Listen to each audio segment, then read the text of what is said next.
Goeienaand, geliefdes. Geliefdes, kom ons staan en ontvang die seën van die Here. Want so lief het God die wêreld gehad, dat hy sy enigste gebore seun gestuur het, sodat die wat in hom glo nie verlore mag gaan nie, maar die ewige lewe sal hê. Geliefdes in ons Here Jesus Christus, genade, vrede en barmhartigheid vir julle in die naam van die Vader, die Seun en die Heilige Gees. Amen. Geliefdes, terwyl ons verstaan dat die Here ons gegroet, kom ons groet hom terug en ons doen dit met lied 179, daarvan die eerste 3 verse.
Wanneer ons onsself vergelyk met die wet, dan kom ons agter dat ons eie lewens is gebrekkig en dat ons maak foute en op veral spesiale dae soos vanaand sal dit goed wees as ons onsself weer kan vergelyk met die wet van die Here en ons luister na hom soos hy opgeteken is in Eksodus 20 in God se woorde self. Toe het God al hierdie gebooie aangekondig. Ek is die Here jou God wat jou uit Egipte uit die plek van slawerny bevry het. Jy mag naas my geen ander gode hê nie. Jy mag nie vir jou beeld of enige afbeelding maak van wat in die hemel daarbo, of op die aarde hieronder, of die water onder die aarde is nie. Jy mag hulle nie vereer of dien nie, want ek, die Here jou God, eis onverdeelde trou aan my. Ek reken die kinders, die sondes van hulle vaders toe, selfs tot in die 3de en 4de geslag van die wat my haat. Maar ek betoon my liefde tot aan die 1000ste geslag van die wat my liefhet en my gebooie gehoorsaam. Jy mag die naam van die Here jou God nie misbruik nie. Want die Here sal weet dat sy naam misbruik, nie ongestraf laat bly nie. Sorg dat jy die Sabbatdag heilig hou. 6 dae moet jy werk en alles doen wat jy moet, maar die 7de dag is die Sabbat van die Here jou God. Dan mag jy geen werk doen nie. Nie jy of jou seun of jou dogter, of die man of vrou wat vir jou werk, of enige dier van jou, of die vreemdeling by jou nie. Die Here het in 6 dae die hemel en alles daarin gemaak, die aarde en alles daarop, die see en alles daarin. Op die 7de dag het hy gerus. En daarom het die Here dit as gereelde rusdag ingestel en dit geheilig. Eer jou vader en jou moeder, dan sal jy lank bly woon in die land wat die Here jou God vir jou gee. Jy mag nie moord pleeg nie, jy mag nie egbreek pleeg nie, jy mag nie steel nie, jy mag nie vals getuienis teen 'n ander gee nie, jy mag nie iemand anders se huis begeer nie, jy mag nie sy vrou begeer nie, ook nie sy slaaf of slavin, 'n bees of 'n donkie, of enigiets anders wat aan hom behoort nie. Geliefdes, wanneer ons onsself met hierdie wet vergelyk soos ons nou het, dan kom ons agter dat dinge soos wat ons vanaand vier, die hemelvaart, is vir ons uiters belangrik. Dit wat Christus bereik het en dit wat hy vandag vir ons kom doen, is dit vir ons belangrik om te besef dat deur hom is ons gered. Kom ons bely nou daai skuld terwyl ons so sit en ons doen dit met lied 450, die eerste vers.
Paulus wat gesê het dat as jy met jou mond glo, as jy met jou hart glo en met jou mond bely, dan is jy gered. Geliefdes, kom ons doen dit dis nou op die wonderlike Hemelvaartdag, waar ons staan en ons geloof hardop bely as volg. Ek glo in God die Vader, die Almagtige, die Skepper van die hemel en die aarde, en in Jesus Christus, sy eniggebore Seun, ons Here, wat ontvang is van die Heilige Gees, gebore is by die Maagd Maria, wat gelei het onder Pontius Pilatus, gekruisig is, gesterf het en begrawe is en ter helle neergedaal het, wat op die derde dag weer opgestaan het uit die dode, wat opgevaar het na die hemel en sit aan die regterhand van God, die Almagtige Vader, van waar hy sal kom om te oordeel, die wat nog lewe en die wat reeds gesterf het. Ek glo in die Heilige Gees. Ek glo in 'n heilige, algemene Christelike kerk, die gemeenskap van die heiliges, die vergifnis van ons sondes, die opstanding van die vlees en 'n ewige lewe. Amen. Geliefdes, ons het gegroet, ons is gegroet, ons het bely en ons het ons geloof bely. Kom ons loof nou die Here en ons doen dit met 184 daarvan die eerste 3 verse.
Almagtige God en Hemelvader, Here Jesus Christus en Heilige Gees, na so 'n lang week is dit vir ons lekker om hier te kom sit, by mekaar, by mense wat U liefhet soos ons. En Here, dat U asseblief hier so by ons hartse poorte sal oopmaak, is al wat ons vandag vra. Here, ons wil vra dat U in elkeen van ons lewens sal inkyk, elke individueel, en sien wat dit is wat ons bekommerd maak, angstig maak, en dit vervang met dinge wat ons dankbaar maak. Here, sal U ook die moeite en die hoeveelheid harde werk wat elkeen insit vir die kerk, vir U en as ook vir hulle eie mense wat hulle liefhet, raak sien en dit beloon met U seën.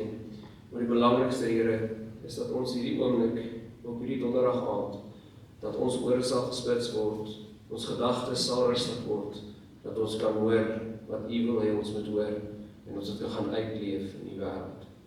Ons vra dit nie uit verdienste uit, Here, maar alleen in U genade, in Jesus naam. Amen. Dus kom ons sit rustig en dan begin ons so praat oor die teksdele wat ons gaan lees.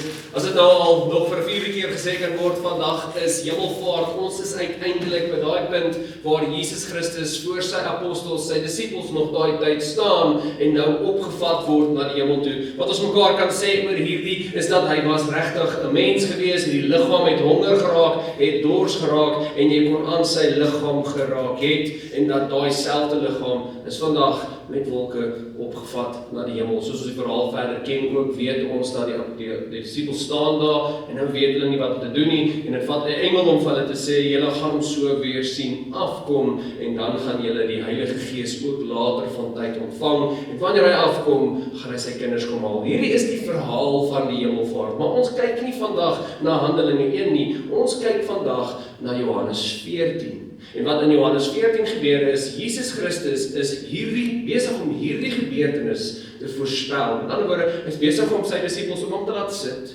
en vir hulle stadig en rustig te vertel, dat hierdie is wat gaan gebeur. Wat hy vir hulle sê, hoe hulle moet optree, en hoe hulle hierdie moet verwag, sodat wanneer dit gebeur, hulle nie in hulle stoele gaan stil sit, en daar bly nie.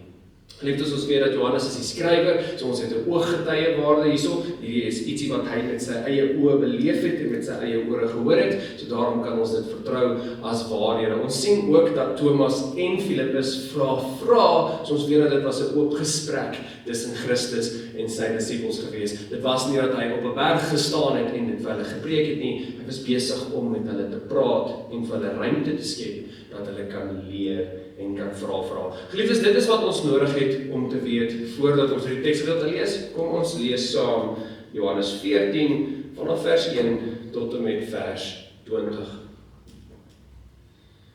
Julle moet nie ontstel wees nie. Glo in God, glo ook in my. In die huis van my Vader is daar baie woonplek. As dit nie so was nie, sou ek nie vir julle gesê het, ek gaan om vir julle plek gereed te maak nie. En as ek gegaan het en vir julle plek gereed gemaak het, kom ek terug en sal ek julle na my toe neem, sodat julle ook kan wees waar ek is. En julle ken die weg na die plek waarheen ek gaan. Thomas vra toe vir hom, Here, ons weet nie waarheen jy gaan nie. Hoe kan ons dan die weg daarheen ken? En Jesus het vir hom gesê, ek is die weg en die waarheid en die lewe. Niemand kom na die Vader toe, behalwe deur my nie. As julle my ken, sal julle my Vader ook ken. En van nou af ken julle hom en sien julle hom. Toe sê Filippus vir hom, Here, wys vir ons die Vader en dit is vir ons genoeg. En Jesus sê vir hom, ek is al so lank by julle en jy ken my nie, Filippus. Wie my sien, sien die Vader. Hoe kan jy dan sê, wys vir ons die Vader? Glo jy nie dat ek in die Vader is en die Vader in my nie? Die woorde wat ek met julle praat ek nie uit my eie nie, maar dit kom van die Vader wat in my bly en sy werke doen. Glo in my, omdat ek in die Vader is en die Vader in my. Of anders, glo op grond van die werke self. Dit verseker ek julle, wie in my glo, sal ook die dinge doen wat ek doen, en hy sal nog groter dinge as dit doen, omdat ek na die Vader toe gaan.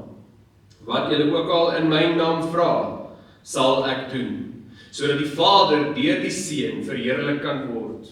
As julle my iets in my naam vra, sal ek dit doen. As julle my liefhet, sal julle my opdragte uitvoer. Ek sal die Vader vra en hy sal vir julle 'n ander voorspraak stuur om vir ewig by julle te wees, naamlik die Gees van die waarheid. Die wêreld kan hom nie ontvang nie, omdat hulle hom nie sien en hom ken nie. Maar julle ken hom, omdat hy by julle bly en in julle sal wees. Ek sal julle nie as weeskinders agterlaat nie. Ek kom weer na julle toe, nog net 'n klein rukkie, en dan sien die wêreld my nie meer nie. Maar julle sien my, omdat ek lewe en julle sal lewe. Daardie dag sal julle weet dat ek in my Vader is en julle in my en ek in julle. Geliefdes, ons lees vandag tot sover. Hulle sê dat grasse en blomme sal vergaan, maar die woord van die Here sal vir ewig bly staan. Geliefdes, terwyl ons so sit, kom ons sing ter voorbereiding vir ons preek, die 245 daarvan, die eerste 2 verse.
kan dit so in jou verbeelding sien, waar hulle amper dit asof hulle in 'n kamer sit, rondom 'n vuur, of net rondom mekaar, en hulle besig is om te bespreek, wat Jesus Christus hier aan hulle voordra. Hy sê vir hulle dat hy gaan nie meer baie lank hier wees nie, en dan is dit ook vir hulle om dan nou terug vrae te vra, maar waar gaan hy heen? Wat is die pad soontoe, dat ons ook daar kan uitkom? En geliefdes, in Christus se antwoord op hierdie vraag, gee hy vir ons verskriklike hoeveelhede teologie. Nou wat ons praat van teologie hier, geliefdes, praat ons van dinge wat ons as gelowiges glo. Voorbeelde hiervan, geliefdes, is dat hy sê, glo in God en glo in my. Waar hy sê dat daar is plek in die hemel by die Vader en dat hy soontoe gaan en plek gaan gereed maak. Hy praat ook van hoe hy terugkom, die wederkoms wat ons elke dag verwag. Jesus is die weg, die waarheid en die lewe, en hierdie weg gaan na die hemel toe. Ons lees ook baie van die drie-eenheid van God, ons lees van die Heilige Gees van waarheid, ons lees van Jesus wat in die Vader is en die Vader wat in hom is, en dat die Heilige Gees ook in ons is, waarop vir ons so 'n stukkie van die teologie van die drie-eenigheid ook vir ons hier duidelik gemaak. En dan waarop vir ons gesê, wie glo wat ek, wie in my glo, gaan doen wat ek doen. Wie my lief het, gaan my opdragte uitvoer. Wat julle ook al in my naam vra, sal ek so vir julle laat gebeur, dat die Vader kan verheerlik word. En dan sien ons ook dat Jesus sê, hy gaan weggaan, en dan gaan hy weer terugkom. Verskriklike baie teologiese idees, wat so gekondenseer is in een teksgedeelte, wat dien as 'n voorspelling van Christus wat sê, hy gaan nou weggaan, en wanneer hy weggaan, gaan hy na die Vader toe gaan, terwille van ons. So die belangrikste ene vir vandag, vir hemelvaart, is natuurlik wat hy sê, ek gaan na die Vader toe, om woonplek vir julle gaan gereed te maak. Want dit is die antwoord op die groot vraag wat ons vir onsself vra. Wanneer die finalejaars by ons kom sit, dan vra ons vir hulle, wat is die betekenis, wat is die groot punt van hemelvaart? Hierdie is die antwoord daarop. Die vraag is, hoekom het dit gebeur? As dit nie gebeur het hier, as hy vandag nog hier rondgeloop het, vandag nog wonderwerke gedoen het, daarom is dit wat hy gedoen het daarbo, belangriker as daai take wat hy nog hieronder sou gedoen het, en dit is, hy gaan na sy Vader toe, om vir ons plek te gaan gereed maak. Wat ons teologiese jaar betref, ons liturgiese jaar, kom dit ook nou tot 'n afsluiting. Jesus Christus se taak is nou volbring. Die ding wat hy wou gedoen het, is nou klaar gedoen. Hy is klaar op aarde, dit is verby. Die res van sy werk gaan nou gebeur in die hemel, waar hy langs die Vader sit, aan sy regterhand, daar wat ons nou in ons belydenis sê, en daar maak hy voorspraak by God. En wanneer die oordeelsdag kom, wanneer dit jou beurt is om voor te staan, dan sê Christus rustig vir die Here, die Vader, hierdie een is myne, hy kom saam met my. Hierdie een het in my geglo, hy is gered. Daarom is hemelvaart 'n verskriklike belangrike dag om te vier, want dit wys vir ons Christus is klaar, en daar waar hy nou is, gaan maak hy vir ons plek gereed. Die tweede stuk wat ongelooflik belangrik is dat hy sê, ek is die weg en die waarheid en die lewe. En jy kom slegs by die Vader uit, indien dit deur my is. Geliefdes, hierdie vorm die ruggraat van ons Christelike geloof. Met ander woorde, as jy hierdie twee teologiese punte glo en vertrou, dan glo en vertrou jy wat jy nodig het om te glo en vertrou, sodat daar vir jou 'n plek is in die hemel. Jy glo dat Jesus Christus het vir jou sondes gesterf, en nou gaan hy op na die hemel, en daar maak hy vir jou 'n plek gereed. En die enigste manier om daar uit te kom, is deur hierdie Jesus Christus. As jy dit het in jou hart, dan is die Bybel jou speelgrond. Dan is jou geloof so reg soos wat reg kan wees. Jy glo die regte dinge, daar is geen doktrines of geen dinge wat jou van die pad af laat dwaal nie. Jy glo wat reg is. En wat hy ook hierso sê, lyn vir ons so mooi in een met die eerste wet wat ons uit Eksodus 20 uit gelees het. Ek die Here jou God is 'n jaloerse God. Jy mag naas my geen ander gode hê nie. Hierso sê Christus net vir hom, jy kan na ander gode hê, maar as jy na my toe wil kom, as jy na die Vader toe wil kom, is ek die enigste weg en die enigste waarheid. Met ander woorde, ons hoor dit so baie waar mense vir jou sê, dis reg as jy wil hemel toe kom, moet jy glo in God, maar jy moet ook A, B en C. Jy moet jou tiende betaal, jy moet hierdie offers betaal, jy moet hierdie goeders gee, jy moet sulke dinge doen. En dit is 'n mate waarin ons God se kruisiging en God se opstanding en God se hemelvaart afwater en kleiner maak. Want nou sê jy basies vir iemand, weet jy wat? Ten spyte van die feit dat Jesus vir jou sondes gesterf het en jy daarin glo, nou moet jy ook vir dominee R100 gee, sodat jy kan hemel toe gaan. En ons kan dit nie doen nie, geliefdes. Daarom sê ons weer vir mekaar. Hierdie is die ruggraat van ons geloof. As jy hierdie glo en vertrou, dan is jy gered.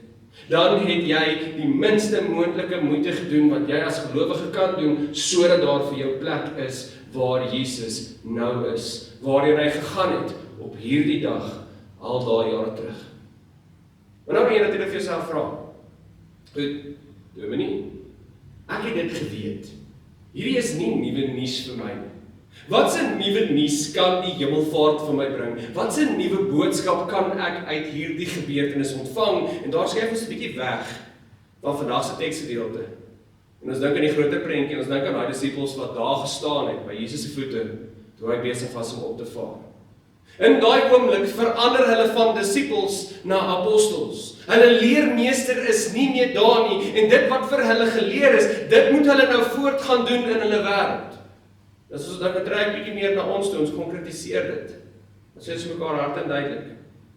Jy kom op 'n stadium in jou lewe waar jy nie meer kan verskonings maak en sê, weet jy, my ma en my pa het my nie reg groot gemaak nie. Weet jy, ek het 3 toets gedryf want juffrou het nie daai werk met ons hanteer nie. Weet jy, ek weet nog nie hoe om te kook nie want niemand het my geleer nie. Jy kom op 'n punt in jou lewe waar jy moet begin 'n verantwoordelikheid vat vir daai dinge. Jy kan nie kwaad wees vir jou ma of jou pa of jou bestuurder omdat jy nie jou lisensie gekry het nie, maar jy was die enigste een in die kar en jy moes dit gekry het. Dit is jou verantwoordelikheid. En dit is wat ons daai punt in ons lewe bereik. So bereik ons dit ook in ons geloof. Tradisioneel in die hervormde kerk is daai punt wanneer jy 'n belydenis van geloof aflê. Maar eintlik is dit al heelwat vroeg. Jy is veronderstel om as 'n gelowige persoon self te besluit, ek wil kerk toe gaan. Jy is as 'n gelowige persoon veronderstel om self te besluit, ek is lus om bietjie Bybel te lees. Jou geloof en dit die moeite wat jy aan God indring, moenie van iemand anders afkom nie. Dominee en ma en pa en ouderling en diaken is nie veronderstel om vir jou te sê, jy moet nie. Jy is veronderstel om te wil. So wat ons vandag vir mekaar sê, in spite van die feit dat ons hierdie ruggraat het waarin ons glo, is ons ook veronderstel om dit self na te jaag. Jy moet nie met 'n protter gejaag word om 'n verhouding met die Here te maak nie. Dit moet uit jou eie uitkom. Dit moet uit 'n plek kom wat God dit vir jou inspireer, waar jy lus is om met die Here te werk. Nou goed, dit bring ons dan by kom ons sê maar ons tweede laaste stelling wat ons mekaar kan maak.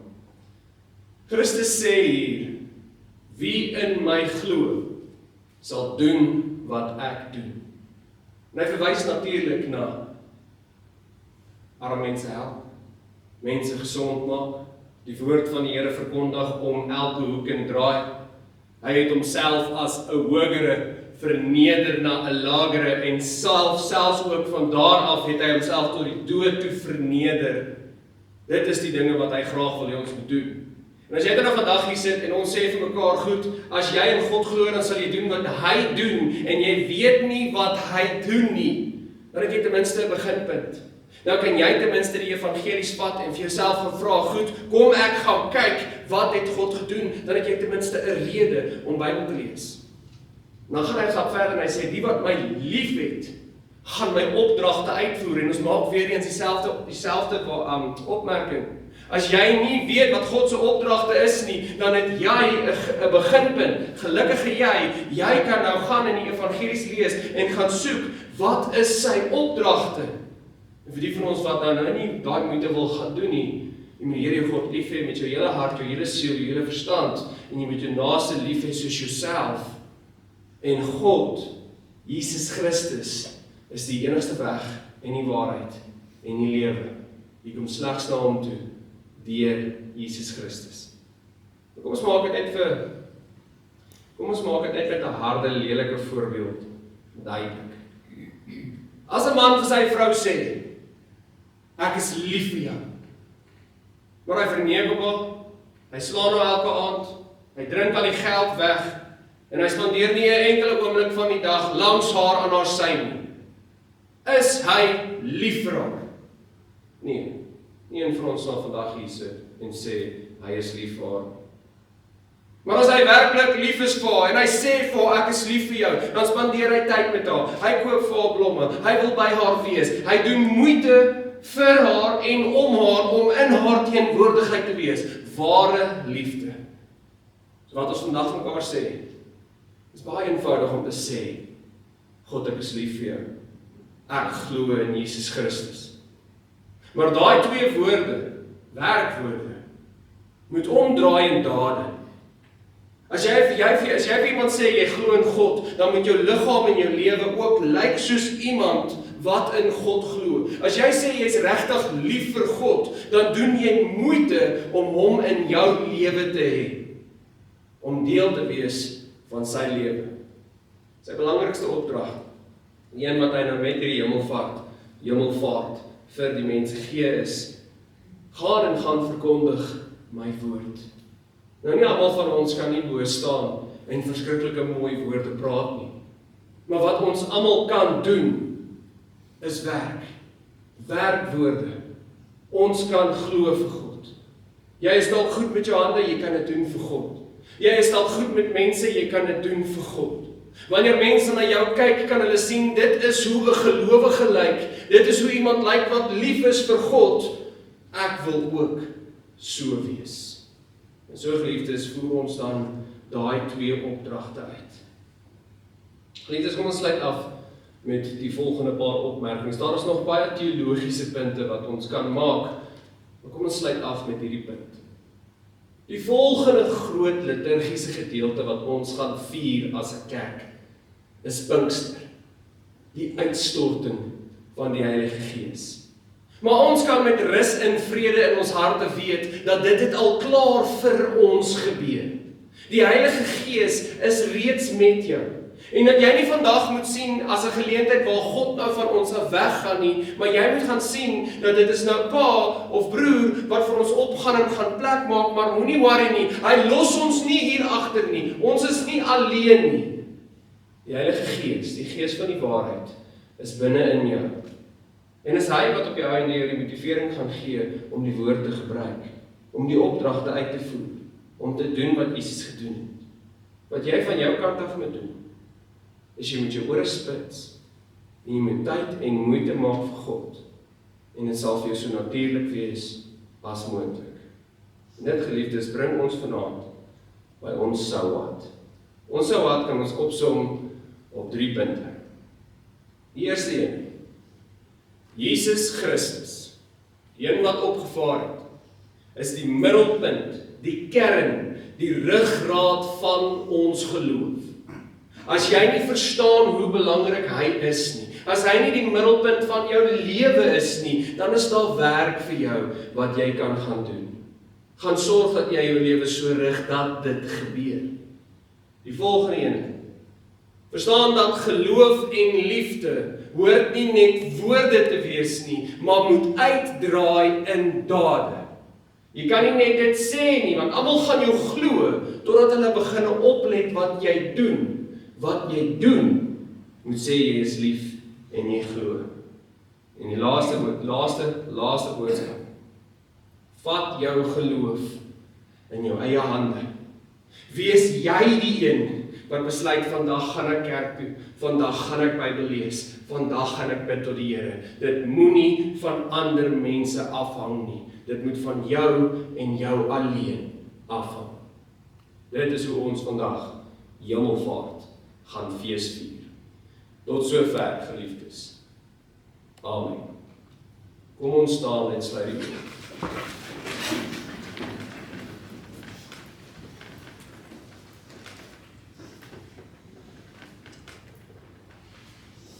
Almagtige God en Hemelvader, Here Jesus Christus en Heilige Gees, ons sê vir U weer eens vandag, dankie vir hierdie geleentheid.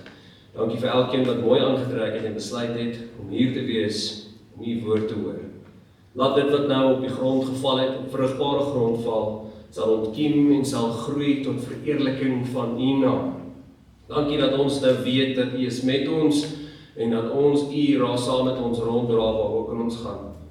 Sal U ook sien, en dat daar lê vir ons nog 'n paar dae in hierdie week voor, daar lê vir ons nog angs voor, en wanneer ons hier gaan uitstap terug in 'n normale wêreld in, dan is daar 'n pad wat ons moet ry om veilig by die huis te kom, waar dit so geskied. En dan is daar ook probleme by die werk, probleme by die skool, probleme by die huis wat vir ons wag.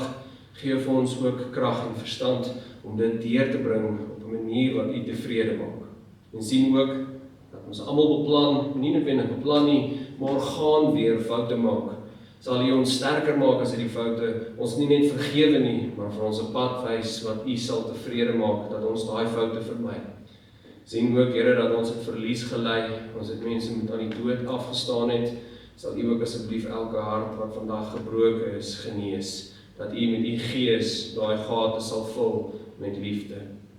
Ons vra hierdie Here nie uit verdienste nie, maar alleen uit U genade in Jesus naam. Amen.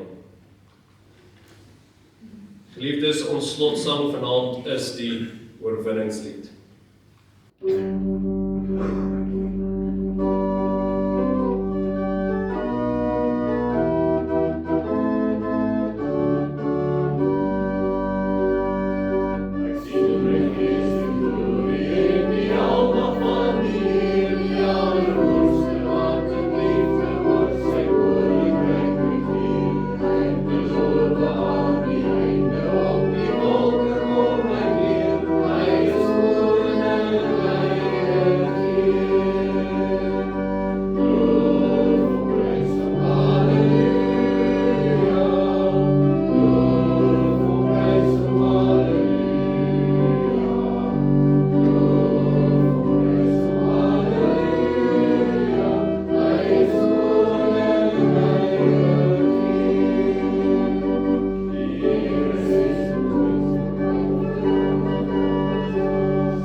Ek kyk op na die berge, waar vandaan sal my hulp kom?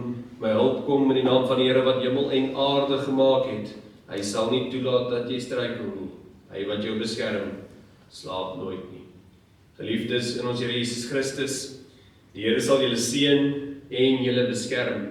Die Here sal tot julle redding verskyn en julle genadig wees. Die Here sal julle gebede verhoor en aan julle vrede gee.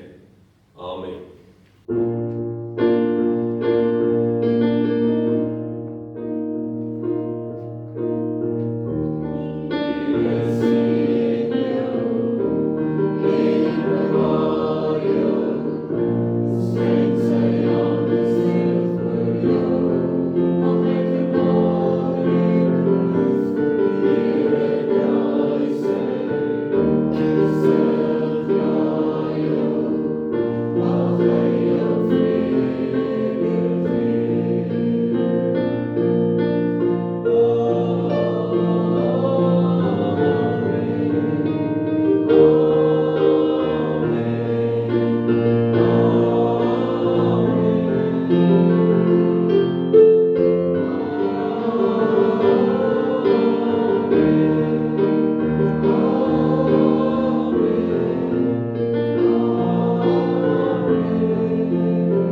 daar is geen afkondigings nie. Lekker aand vir julle.